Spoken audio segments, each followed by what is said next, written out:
Hello dear students, welcome back to शन academy Hindi. यह मेरा सेकेंड वीडियो है। इसमें हम चर्चा करेंगे कोशिका की संरचना के बारे में। अगर आपने मेरा फर्स्ट वीडियो नहीं देखा हो तो प्लीज़ आप उसे देख लीजिए। उसमें हमने कोशिका के बारे में काफ़ी महत्वपूर्ण जानकारी शेयर की है। ओके, आज हम पढ़ेंगे कोशिका की संरचना के बारे में। कोशिका की संरचना कोशिका में पाए जाने वाले विभिन्न कोशिकांगों से मिलकर के बनती है। कोशिका में कौन कौन से महत्वपूर्ण कोशिकांग पाए जाते हैं, वह कोशिका में कौन कौन से कार्यों का संपादन करते हैं, इन सब के बारे में हम अभी चर्चा आगे करने वाले हैं। तो देखिए, कोशिका के महत्वपूर्ण भाग कौन कौन से होते हैं। अगर हम देखें तो कोशिका का बाहरी सबसे महत्वपूर्ण भाग होता है कोशिका झिल्ली।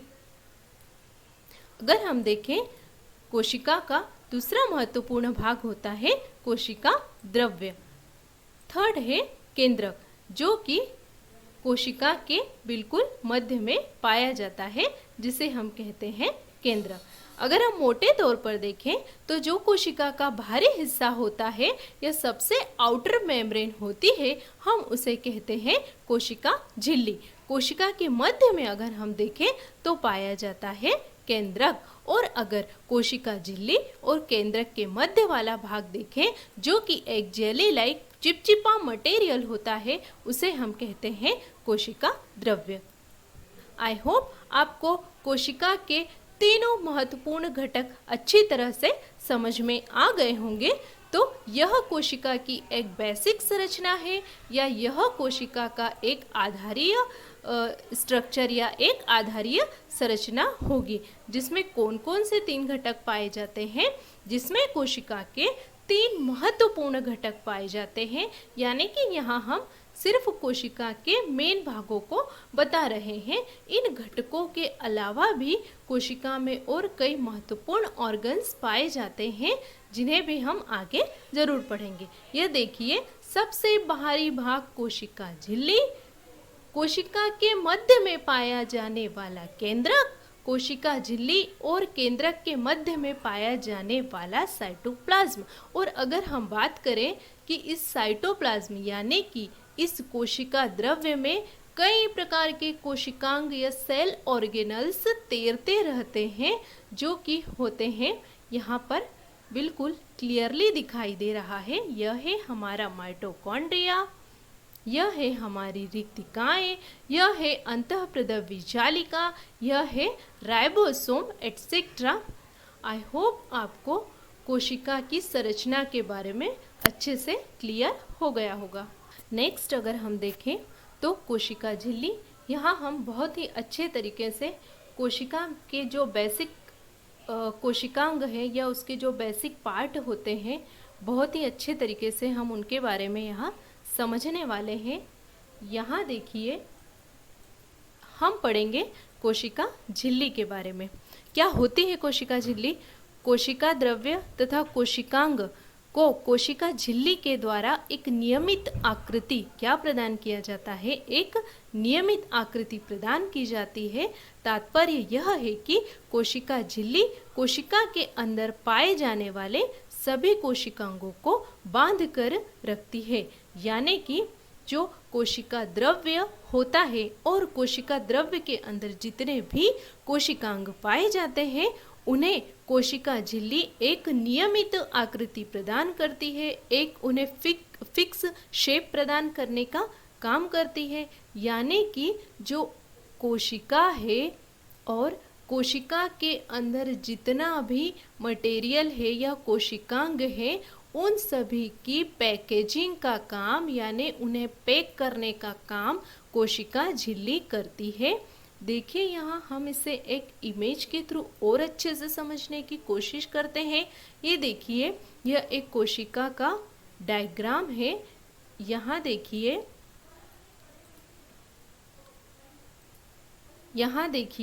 यह है कोशिका झिल्ली, यानी कि इस कोशिका के अंदर जितना भी मटेरियल है यह कोशिका झिल्ली उसे अच्छे तरीके से पैक या उसकी पैकेजिंग करने का काम करती है।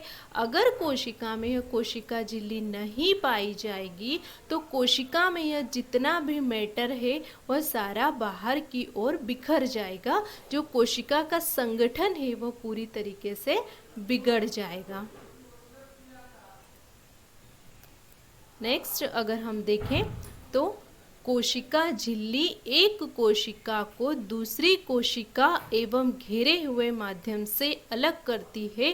कोशिका झिल्ली में रंध्र पाए जाते हैं। एक एक करके हम देखते हैं कि जो कोशिका झिल्ली होती है वह कोशिका को घेरे हुए माध्यम से अलग करती है।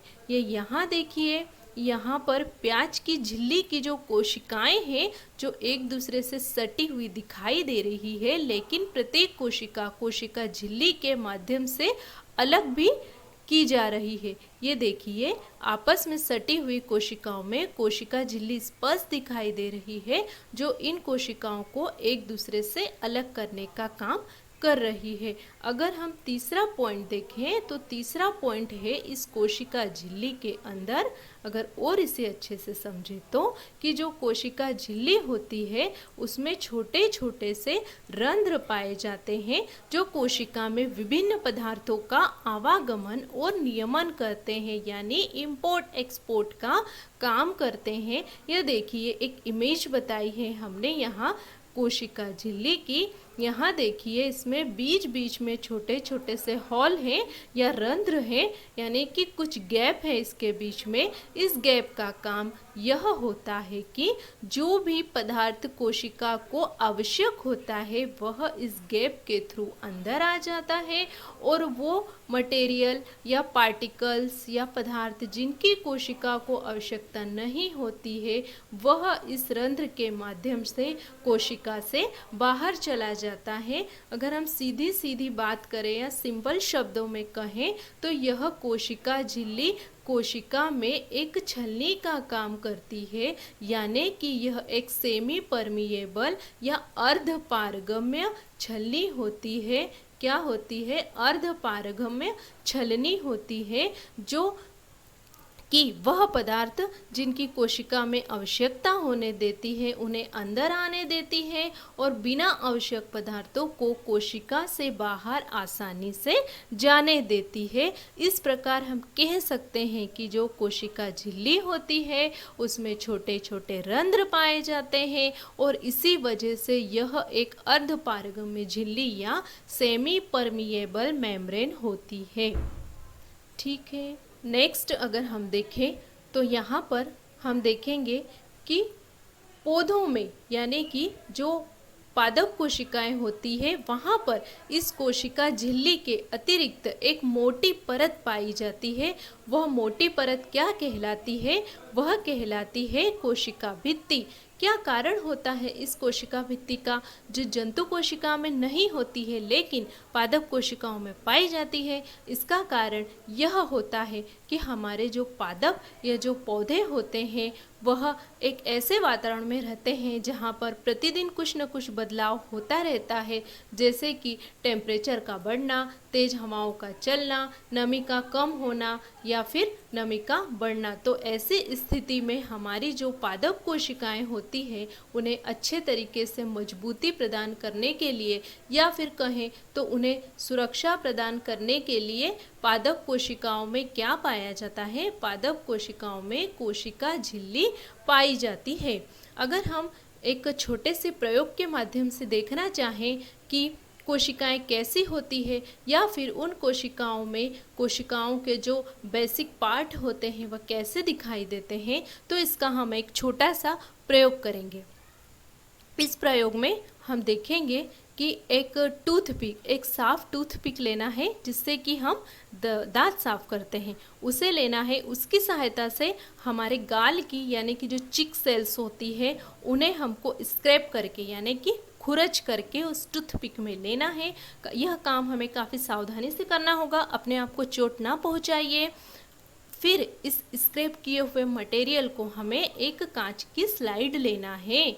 उस कांच की स्लाइड पर हमें एक ड्रॉप वाटर डालना है और उस पर हमें यह खुरचे हुए मटेरियल को रख देना है।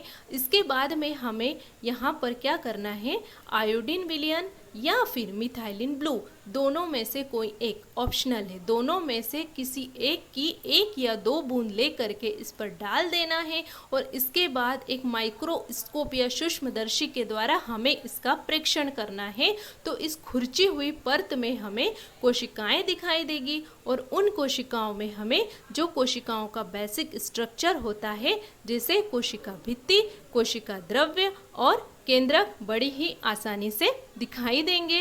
ये यहाँ इस इमेज में देखिए, हमें यहाँ पर कोशिका झिल्ली क्लियरली विजिबल है। इसके बाद में कोशिका द्रव्य जो है वह क्लियरली विजिबल है। इसके बाद में अगर हम देखें तो जो केंद्रक है वह क्लियरली विजिबल है। कहने का मतलब यह है कि इस प्रयोग के माध्यम से हम कोशिका के तीनों महत्वपूर्ण भागों को बड़ी ही आसानी से माइक्रोस्कोप के द्वारा देख सकते हैं। आई होप आपको यह अच्छे से समझ में आया होगा। नेक्स्ट अगर हम देखें तो वह है कोशिका द्रव्य। कोशिका द्रव्य क्या होता है, उसमें कौन कौन से सेल ऑर्गेनल्स पाए जाते हैं, इसके बारे में हम और भी अच्छे से देखेंगे।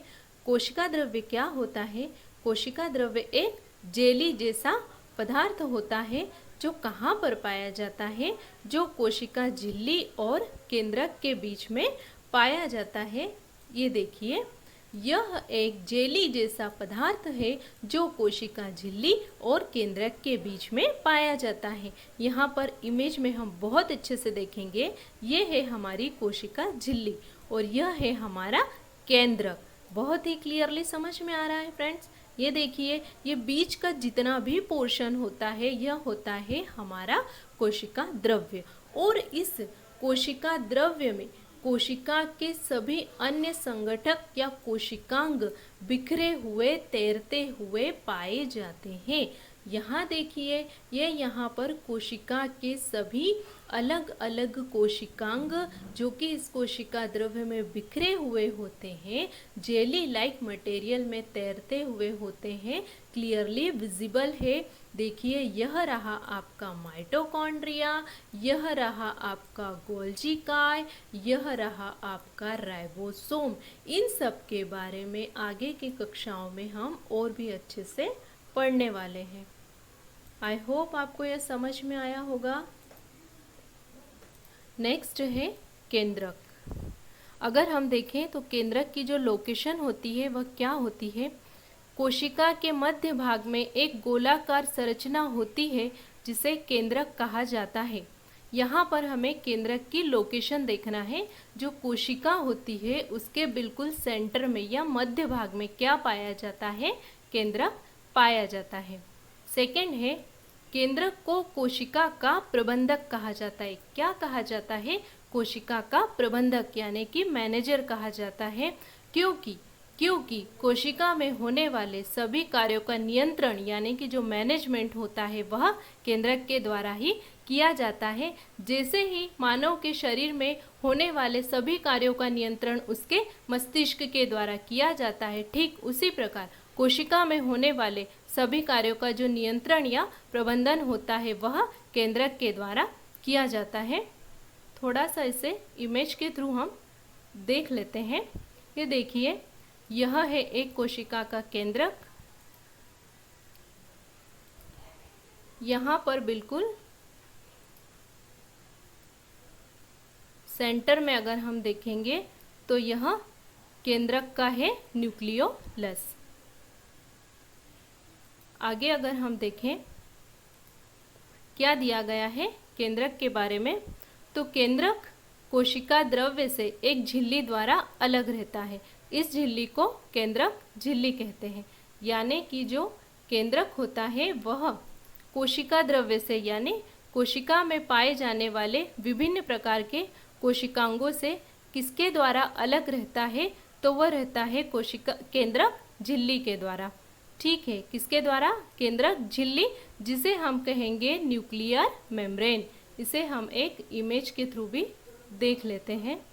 इसे क्या कहा जाता है? इसे कहा जाता है न्यूक्लियर मेम्ब्रेन। ये देखिए इसे इमेज के थ्रू, यह है हमारा केंद्रक,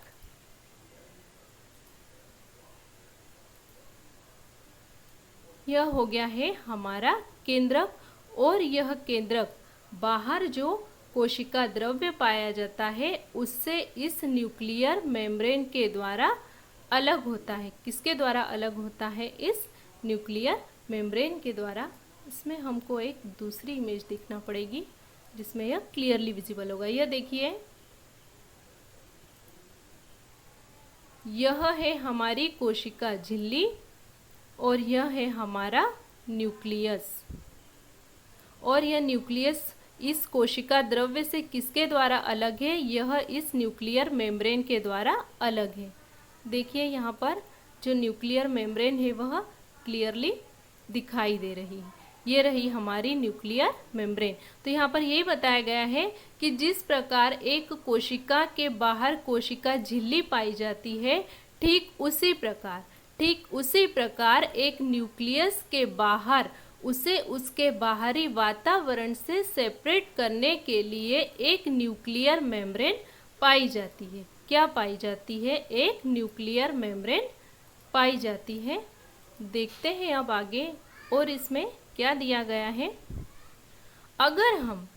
अगर हम इस केंद्रक को उच्च आवर्धन क्षमता वाले लेंस की सहायता से देखेंगे तो हमें क्या दिखाई देगा? उच्च आवर्धन क्षमता वाले सूक्ष्मदर्शी से देखने पर हमें हमारे केंद्रक में एक छोटी और सघन संरचना दिखाई देती है जिसे हम न्यूक्लियोलस कहते हैं। क्या कहते हैं? जिसे हम न्यूक्लियोलस कहते हैं। इसे हम थोड़ा सा इमेज के माध्यम से समझने की कोशिश करते हैं। ये देखिए, यह है हमारा केंद्रक, और इस केंद्रक के ठीक बीचों बीच जो संरचना दिखाई दे रही है इसे हम कहेंगे न्यूक्लियोलस। लेकिन यह संरचना हमें कब दिखाई देगी? जब हम इसे उच्च आवर्धन क्षमता वाले लेंस में बिल्कुल जूम करके देखेंगे। तो ये देखिए पिक्चर के थ्रू हमने समझाया है, जब हम इसे लेंस में जूम करेंगे तब हमें यह स्ट्रक्चर अंदर का दिखाई देगा। ओके, आई होप आपको यह समझ में आया होगा। ओके, नेक्स्ट देखते हैं केंद्रक में और क्या क्या संरचनाएं पाई जाती हैं। इसके अतिरिक्त केंद्रक में धागे के समान संरचनाएं भी पाई जाती हैं जिन्हें हम कहते हैं क्रोमोसोम, या फिर इन्हें हम गुणसूत्र भी कह सकते हैं। यह देखिए, ये रहा हमारा केंद्रक। इस केंद्रक के अंदर अगर हम जूम करके देखेंगे तो यहाँ पर हमें क्रॉस लाइक, यानी कि जो हम क्रॉस बनाते हैं वैसे ही स्ट्रक्चर में गुणसूत्र या क्रोमोसोम दिखाई देंगे। और ये कैसी संरचना होती है? यह धागे के समान, यानी कि थ्रेड लाइक स्ट्रक्चर होता है। जब हम इसे और जूम करके देखेंगे तो बिल्कुल उलझे हुए धागे के समान क्रॉस के शेप में हमको यह क्रोमोसोम दिखाई देते हैं। अब बात यह है कि क्रोमोसोम पाए क्यों जाते हैं, इनका कार्य क्या होता है। तो आगे देखिए, यह क्रोमोसोम आनुवंशिक गुणों को जनकों से अगली पीढ़ी या बच्चों में स्थानांतरित करते हैं। जनकों यानी पेरेंट्स से उनके बच्चों में स्थानांतरित करते हैं। जैसे कि हमारे अंदर कुछ गुण हमें हमारे माता पिता से मिले हैं और उन्हें उनके माता पिता से मिले हैं, और उन्हीं गुणों को हमें हमारे बच्चों में ट्रांसफ़र करना है। तो यह काम एक कोशिका में कौन करता है? केंद्रक के अंदर पाए जाने वाले गुणसूत्र करते हैं। आई होप आपको समझ में आया होगा। नेक्स्ट अगर हम देखें, केंद्रक के संगठन के आधार पर कोशिका के प्रकार, यानी कि जो केंद्रक की बनावट होती है उसके आधार पर कोशिकाएं कितने प्रकार की होती है। तो यहाँ हम देखेंगे 2 प्रकार की होती है। एक होती है प्रोकैरियोटिक कोशिका और एक होती है यूकैरियोटिक कोशिका। यानी कि प्रो मतलब प्राथमिक कोशिका, ऐसी कोशिका जिनके अंदर केंद्रक पदार्थ केंद्रक झिल्ली के बिना होता है, यानी केंद्रक के अंदर जो भी मटेरियल होता है वह केंद्रक झिल्ली के बिना होता है। जैसे हमने अभी देखा था प्रीवियस स्लाइड में, यह एक कोशिका है इसके अंदर केंद्रक पाया जाता है। अगर यह केंद्रक इस झिल्ली के बिना होगा, यानी केंद्रक झिल्ली या न्यूक्लियर मेम्ब्रेन इसमें एब्सेंट होगी, तो इस स्थिति में यह कोशिका कहलाएगी प्रोकैरियोटिक कोशिका। इसका एग्जाम्पल है जीवाणु यानी कि बैक्टीरिया और नीले हरे शैवाल। जैसे अगर हम देखें तो हम नदी में नहाने जाते हैं और वहाँ पर जो फिसलन वाली जगह होती है, जहाँ पर वेलवेट के समान जो हरे हरे छोटे छोटे से पौधे दिखाई देंगे, उन्हें हम कहेंगे हरे शैवाल। ठीक है। अगर नेक्स्ट हम देखें यूकैरियोटिक कोशिका, तो इस यूकैरियोटिक कोशिका में झिल्ली युक्त सुसंगठित केंद्र पाया जाता है। यानी कि अगर कोशिका के अंदर स्थिति यह होती है कि उसमें केंद्रक के बाहर यह न्यूक्लियर मेम्ब्रेन पाई जाती है। ध्यान दीजिएगा, इस केस में न्यूक्लियर मेम्ब्रेन एब्सेंट होगी, बट इस केस में न्यूक्लियर मेम्ब्रेन पाई जाएगी। अगर कोशिका के अंदर यह स्थिति होती है तो उस केस में हम उस कोशिका को कहेंगे कि यह कोशिका हमारी यूकैरियोटिक कोशिका है। इसका अगर एग्जाम्पल देखें तो इसमें आएगा जंतु कोशिका और पादप कोशिका। ओके, समझ में आया होगा। ओके, इसे हम एक इमेज के थ्रू देख लेते हैं। ये देखिए, यहाँ पर क्लियरली विजिबल हो रहा है, ये है हमारी न्यूक्लियर मेम्ब्रेन और ये हमारा है न्यूक्लियस। तो जिस केस में यह न्यूक्लियर मेम्ब्रेन न्यूक्लियस के बाहर पाई जाएगी तो उस कोशिका को हम कहेंगे यूकैरियोटिक कोशिका, और जहाँ पर यह न्यूक्लियर मेम्ब्रेन नहीं पाई जाएगी उस कोशिका को हम कहेंगे प्रोकैरियोटिक कोशिका। ओके, यहाँ पर हम कोशिश करेंगे जंतु कोशिका एवं पादप कोशिका में समानता और अंतर को समझने की। यह बहुत ही इम्पोर्टेंट टॉपिक है फ्रेंड्स, और हमेशा एग्जाम में आता रहता है। कभी 3 समानताएं दे देते हैं, कभी 5 अंतर दे देते हैं। इसको बहुत ही अच्छे से समझने की कोशिश कीजिएगा। यहाँ पर हम स्टेप बाय स्टेप लेते हैं कि जंतु कोशिका और पादप कोशिका में क्या क्या समानताएं पाई जाती हैं। सबसे पहले देखिए, यह रही हमारी पादप कोशिका और यह रही हमारी जंतु कोशिका। यहाँ पर अगर हम पहली समानता देखें तो वह होती है कोशिका झिल्ली। देखिए, दोनों में ही कोशिका झिल्ली क्लियरली विजिबल हो रही है। तो अगर हम कहें कि जंतु कोशिका और पादप कोशिका दोनों में ही कोशिका झिल्ली पाई जा रही है, तो यह बिल्कुल सही होगा। सेकेंड, अगर सिमिलरिटी देखें तो यह होती है रिक्तिका। रिक्तिका पादप कोशिका और जंतु कोशिका दोनों में ही पाई जाती है। ये देखिए, इसमें एक बड़ी सी रिक्तिका दिखाई दे रही है और यहाँ देखिए, यहाँ पर छोटी छोटी 4 यानी कि 4 रिक्तिकाएं पाई जा रही है। अगर थर्ड देखें तो यहाँ पर देखिए केंद्रक। केंद्रक दोनों में ही पाया जाता है, पादप कोशिका में भी और जंतु कोशिका में भी।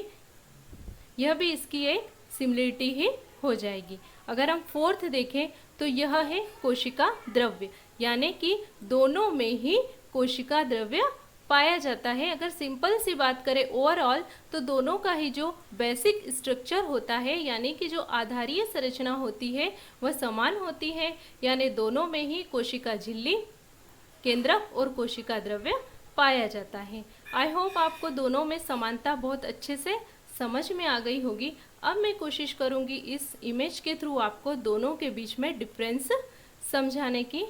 ये डिफरेंस काफ़ी इम्पोर्टेंट होता है और कई बार 4 या 5 नंबर में एग्ज़ाम में पूछा जाता है। देखिए, अगर हम डिफरेंस की बात करें तो सबसे बड़ा डिफरेंस होता है कि जंतु और पादप कोशिका के अंदर सबसे बड़ा डिफरेंस यह होता है कि पादप कोशिका में कोशिका भित्ति पाई जाती है, जबकि जंतु कोशिका में एब्सेंट होती है। क्लियरली विजिबल हो रहा है कि यहाँ पर हमें कोशिका झिल्ली के बाहर एक और आउटर मेम्ब्रेन दिखाई दे रही है, जिसे हम कोशिका भित्ति कहते हैं, वह पादप कोशिका में पाई जाती है। यह हो गया इसका फर्स्ट डिफरेंस। अगर हम सेकेंड की बात करें तो सेकेंड होता है यहाँ पर रिक्तिकाएं।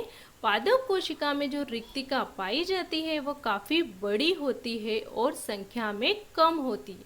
यहाँ देखिए, एक बड़ी सी रिक्तिका पाई जा रही है और वह इतनी बड़ी है कि उसने जो केंद्रक है उसको एक साइड धकेल दिया है। जबकि जंतु कोशिका में इसकी बात करें तो यहाँ पर जो रिक्तिकाएं होती है वह संख्या में अधिक और छोटी छोटी पाई जाती है। तो यह हो गया इसका सेकेंड डिफरेंस। अगर हम थर्ड की बात करें तो यह होगा इसका केंद्रक, यानी कि पादप कोशिका में जो केंद्रक होता है वह एक साइड खिसका हुआ होता है, जबकि जंतु कोशिकाओं का जो केंद्रक होता है वह बिल्कुल सेंटर में पाया जाता है। अगर हम इसके फोर्थ डिफरेंस की बात करें तो इसमें चौथा अंतर होता है कोशिका द्रव्य, यानी कि जो पादप कोशिका का कोशिका द्रव्य होता है उसके अंदर एक और अतिरिक्त संरचना पाई जाती है जिसे हम कहते हैं प्लास्टिड्स यानी कि लवक। और यह प्लास्टिड्स और कुछ नहीं, सब्जियों में और पौधों में पाए जाने वाले रंग होते हैं, जैसे कि नारंगी, लाल और हरा।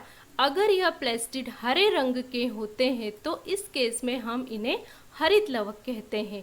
ध्यान दीजिएगा, अगर यह हरे होते हैं तब हम इन्हें हरित लवक कहेंगे, वरना इनके समूह को हम सिर्फ लवक कहेंगे। और इस हरित लवक के अंदर पाया जाता है क्लोरोफिल, जो कि प्रकाश संश्लेषण में अपनी महत्वपूर्ण भूमिका अदा करता है।